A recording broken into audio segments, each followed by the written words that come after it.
E aí, pessoal, vamos lá para mais uma aula bacaninha. Então, pessoal, hoje vamos começar a falar sobre a introdução às camadas de valência.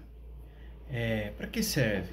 Isso tudo vai estar relacionado para a gente saber como olhar a tabela periódica, como interpretar a tabela periódica, né? Então vamos começar. Como vocês podem ver, eu vou fazer uma introduçãozinha aqui, é um resumo mesmo, pessoal. Isso aqui tudo, muitos livros abordam de maneira superficial e acaba prejudicando muitos alunos que têm um pouco mais de dificuldade. Então vamos lá. Niels Bohr era um cientista. Segundo ele, os elétrons giram em torno do núcleo, em camadas ou níveis eletrônicos.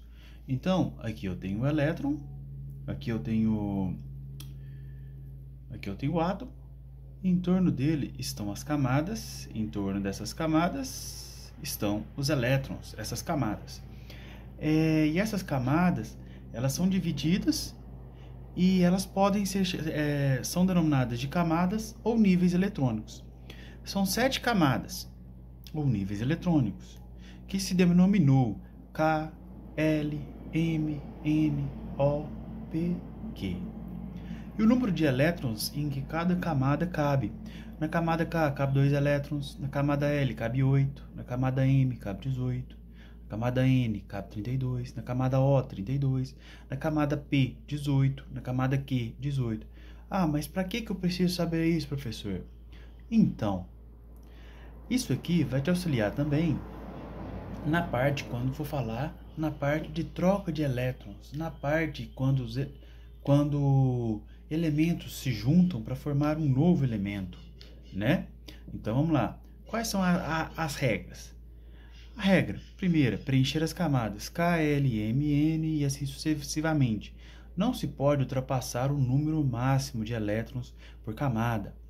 A última camada de um átomo, que é a N, a última camada de um átomo, ela não pode ter mais de 8 elétrons. A última camada não pode ter mais de 8 elétrons.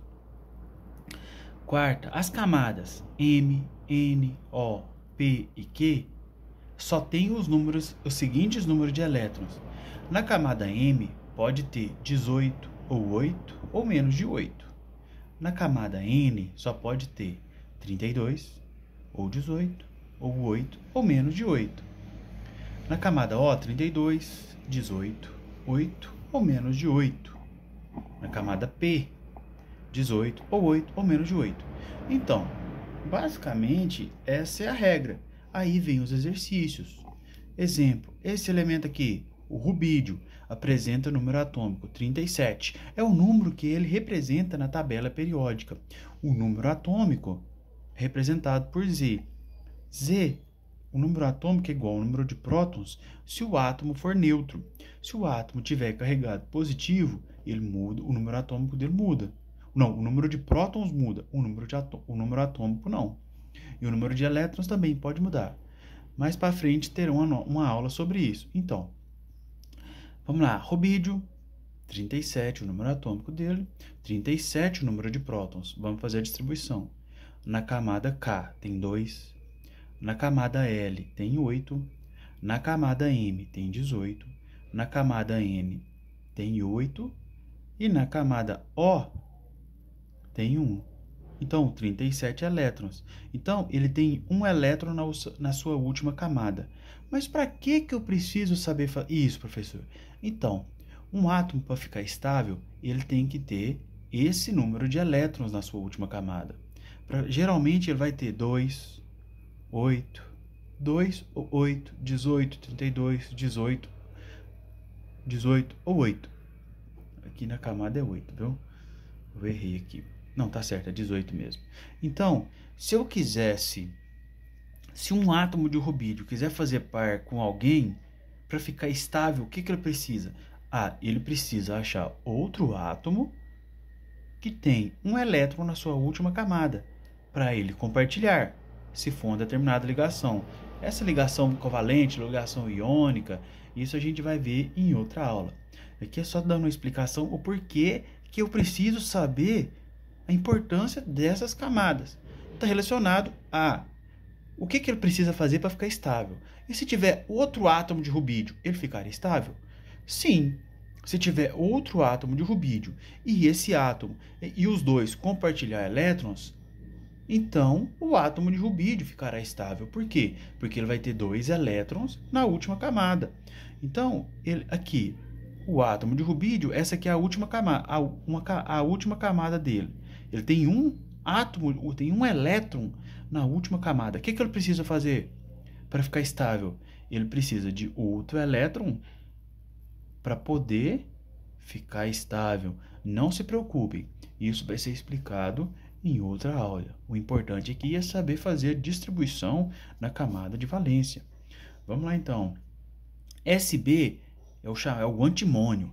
Ele tem número de prótons 51. O número atômico dele é 51. Significa que na tabela periódica ele é o número 51 é o antimônio. Quiser tirar as dúvidas, é só ir na tabela e tirar a prova real lá. Beleza, pessoal. Vamos lá para mais um.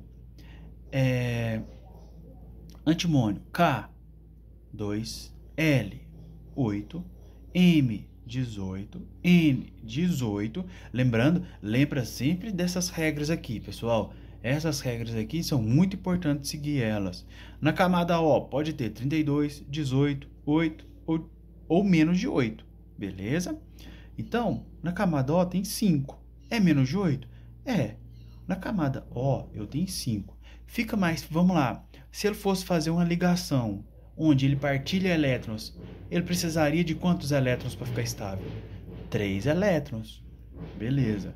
E se fosse uma ligação onde que tem que ceder elétrons? É mais fácil o antimônio ceder elétrons ou receber? Ele tem 5. É mais fácil ele ceder 5 elétrons ou receber 3? Muito bem, ele receber 3. Lembrando que fica estável com 8, 18, 32 ou 32 ou 2. Lembra, uma coisa que é muito importante. A última camada, geralmente, ela não pode ter mais de 8 elétrons. Não pode ter mais de 8 elétrons. Beleza, pessoal? Aqui tem outro exercício. Eu vou fazer o criptônio, que ele é menor, e vocês pegam e anotem esses e façam os outros. Vamos lá. K, L, M, N, O. Quantos que pode caber no K? Cabe 2. No L, quantos que cabe? 8. 2 e 8, 18. 2 e 8, 10.